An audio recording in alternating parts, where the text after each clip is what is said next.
Welcome to Sasi TV. నేను మీ Pawan. Sandeep Reddy Vanga tweet అయితే బాలీవుడ్లో సంచలనంగా మారింది. ఏంటి ఇప్పుడు బాలీవుడ్లో అయితే దీపికా పదుకొనే వర్సెస్ సందీప్ రెడ్డి వంగ అనే విధంగా మారింది. మొన్ననే మాట్లాడుకున్నాము, దీపికా పదుకొనేని తొలగించారు అని చెప్పేసి స్పిరిట్ మూవీ నుంచి. నెక్స్ట్ సందీప్ రెడ్డి వంగ గారు పోయే ప్రాజెక్ట్ అనేది స్పిరిట్ అనమాట. దాంట్లో దీపికా పదుకొనే హీరోగా అనౌన్స్ చేశారు, మొత్తం మాట్లాడేశారు. ఆ తర్వాత ఒక చిన్న క్లాషెస్ వచ్చాయి. వచ్చిన తర్వాత ఆ వర్కింగ్ అవర్స్ అలాగే ఆ రెమ్యునరేషన్కి మ్యాచ్ అవ్వట్లేదు. యాక్చువల్లీ తను మాకు వచ్చిన ఇన్ఫర్మేషన్ ప్రకారం అయితే 40 crores అడుగుతుంది, అదేవిధంగా 5 hours వర్క్ చేస్తాను అని చెప్పేసి అన్నారు. అలాంటిది మ్యాచ్ అవ్వట్లేదు. సందీప్ రెడ్డి వంగ గారి యాటిట్యూడ్ ఎలా ఉంటుందో మనందరికీ తెలుసు. ఫస్ట్ మూవీతోనే వాట్ ఈజ్ సందీప్ రెడ్డి వంగ అని చెప్పేసి అర్థమైపోయింది. అలాంటిది ఇప్పుడు దీపికా పదుకొనే బాలీవుడ్లో టాప్ స్టారర్, అంటే హీరోతో పాటు ఆ రెమ్యునరేషన్ తీసుకునే హీరోయిన్ అనమాట. అలాంటిది దీపికా పదుకొనేతో క్లాషెస్ వచ్చాయి, అయిపోయింది అంత న్యూస్ అయితే వైరల్ అయిపోయింది. తర్వాత మళ్ళీ సందీప్ రెడ్డి వంగ గారు ఒక ట్వీట్ చేశారు. ఏమని చేశారు? మీ పిఆర్ గేమ్స్ నా దగ్గర ఆడకండి, మీరు వ్యక్తిత్వం లేని వాళ్ళు, అంటే ఇదేనా మీ వ్యక్తిత్వం, ఇదేనా మీ ఫెమినిజం అని చెప్పేసి ఆ ట్వీట్లో పేర్కొనడం జరిగింది.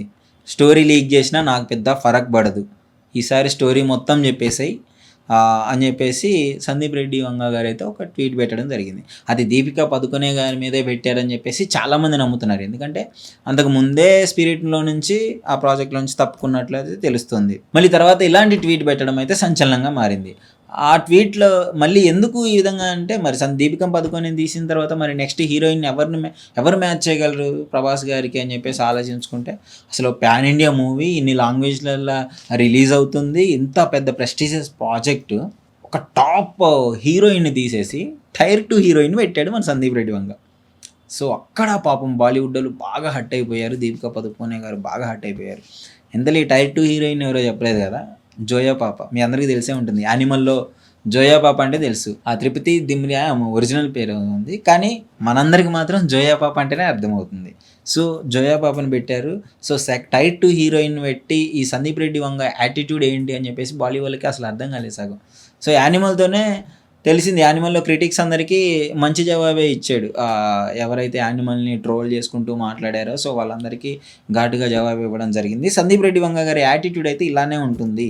ఆయన ఒక ప్రాజెక్ట్ అనుకున్నారంటే వాట్ ఎవర్ ద సిచ్యువేషన్, అసలు ఎవరైనా కానీ ఎంత పెద్ద తోపున్నా సరే మనం లెక్క చేయడు. ఆల్మోస్ట్ ఒక ఆర్జీవీకి ఈక్వల్గా ఉంటాడనమాట. ఆ స్టోరీ ఏదైతే అనుకున్నాడో అది పక్కా చేసి తీరాలి. అలాంటి యాటిట్యూడ్ అన్న వ్యక్తికి దీపికా పదుకొనే గారు నాకు ఇన్ని క్రోర్స్ రెమ్యునరేషన్ కావాలి, ఇన్ని అవర్స్ నేను వర్క్ చేస్తాను అని చెప్పేసి యాక్చువల్లీ డైరెక్టర్కి కండిషన్స్ పెట్టేలోపు సారీ మేడం మీరు సెట్ అవ్వరు అని చెప్పేసి తప్పించుకున్నట్లయితే ఇన్ఫర్మేషన్ వస్తుంది. తర్వాత ఆమె తప్పుకున్న తర్వాత పిఆర్ కంటెంట్ ద్వారా స్టోరీ లీక్ చేయడము, ఈ స్టోరీ బోల్డ్గా ఉంటుంది, ఈ విధంగా ఉంటుందని చెప్పేసి స్ప్రెడ్ చేస్తున్నారంట మూవీ మీద. మనోడు మామూలుగా కొంచెం ర్యాష్ ఉంటాడు సందీప్ రెడ్డి వంగ. మరి నువ్వు ఇట్లా చేస్తే సినిమానే ప్రాణం అని ఉంటాడు. నువ్వు ఆ సినిమాని ట్రోల్ చేస్తే మనోడు ఎట్లా ఊకుంటాడు? ఇండైరెక్ట్గా అయితే ఒక ట్వీట్ అయితే పెట్టాడు. అది అఫీషియల్గా అయితే ఎవరికి పెట్టాడు ఏంటి అనేసి మనమే కన్ఫర్మ్ చేసుకున్నాము. బట్ అఫీషియల్గా కన్ఫర్మ్ చేయలేదు, సందీప్ రెడ్డి వంగ గారు అయితే కన్ఫర్మ్ చేయలేదు. అందరైతే ప్రజెంట్ ఇప్పుడు దీపికా పదుకొనే వాళ్ళ మీదే అంటున్నారు. ఎందుకు ఆమె తప్పుకుంది కాబట్టి ఇలాంటి కంటెంట్ ఈ మూవీకైనా బ్యాడ్గా చేస్తున్నారు, బ్యాడ్గా పోర్ట్రేట్ చేస్తున్నారు, ముందే రిలీజ్ మూవీ మొత్తం చెప్పేస్తున్నారు అని చెప్పేసి అని అన్నారు. అసలు సందీప్ రెడ్డి వంగ గారు అయితే నీ ఇష్టం వచ్చినట్టు చేసుకో, ఇంచు బి ఫరక్ పడదు అన్నట్టు మాట్లాడుతున్నారు. సీసా స్టోరీ మొత్తం చెప్పేసుకో అన్నాడు. అంటే నిన్ను నమ్మి ఒక యాక్ట్రెస్కి ఒక డైరెక్టర్గా ఆయన బాధ్యత ఒక స్టోరీ మొత్తం ఫుల్ ఫ్లెడ్జ్డ్గా చెప్పినప్పుడు నువ్వు దాన్ని సీక్రెట్గా ఉంచాలి. నువ్వు ఆ ప్రాజెక్ట్లో ఉంటావా ఉండవా అనేది సెకండరీ. నీకు చెప్పిన తర్వాత నువ్వు బయటికి వెళ్ళేసి ఆ స్టోరీ మొత్తము లీక్ చేసుకుంటూ ఈ స్టోరీ ఇలా ఉంది, మరీ బోల్డ్ కంటెంట్గా ఉంది, ఇంటిమేట్ సీన్స్ ఉన్నాయి అంటే ఈ విధంగా చెప్పడం పైన సందీప్ రెడ్డి వంగ గారు అయితే కోపం వచ్చింది. ఇప్పుడు నీకు నచ్చినప్పుడు నువ్వు చేయకుండా ఉండాలి అంతే, ఎనఫ్. ఇంకా అంతటితో ఓపెన్. కానీ బయటికి వెళ్ళి స్టోరీని లీక్ చేయడము ఇట్లాంటివి చెయ్యొద్దు, అది ఎక్కడైనా ఏ ఇండస్ట్రీలో అయినా. అది అంటే 2-3 మూవీస్కి ఎంత యాటిట్యూడ్, ఎందుకంటే అది సినిమా ఉన్న ప్యాషన్ అది. ఒక మూవీతోనే సందీప్ రెడ్డి వంగ గారు అంటే మనకేందో తెలిసింది, అర్జున్ రెడ్డి. కబీర్ సింగ్ బాలీవుడ్లో దుమ్ము లేపేశాడు, 300 కోట్లు కొట్టాడు. యానిమల్ 800 కోట్లు కొట్టాడు. అంటే ఫస్ట్ మూవీకి 25 crores అంత అప్రాక్సిమేట్గా వచ్చాయి. సెకండ్ మూవీ అదే మూవీ బాలీవుడ్లో చేస్తే 300 కోట్లు వచ్చాయి. సో యాక్చువల్లీ అన్ని లాంగ్వేజ్లో రిలీజ్ అయింది. అర్జున్ రెడ్డి స్టోరీ ఎంత పవర్ఫుల్ మీ అందరికీ తెలిసిందే. Animal 800 crores.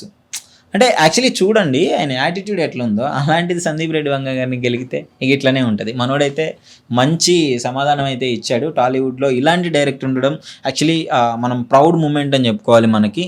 సో ఒక స్టోరీని ఉన్నది ఉన్నట్లుగా ఆయన ఏ విధంగా చూపించాలనుకున్నాడో అదే విధంగా చూపిస్తారు సందీప్ రెడ్డి వంగ. సో అట్లాంటిది ఫైనల్గా ఇది జరిగింది. సో మరి ఆయన ఏంటి బాలీవుడ్తో ఈ విధంగా పెట్టుకుంటున్నారు దీపికా పదుకొనే, మరి నెక్స్ట్ ఎలా ఉండబోతుంది అనేసి అయితే తెలీదు. What ever. So I support Sandeep Reddy Vanga. That's it. Thank you.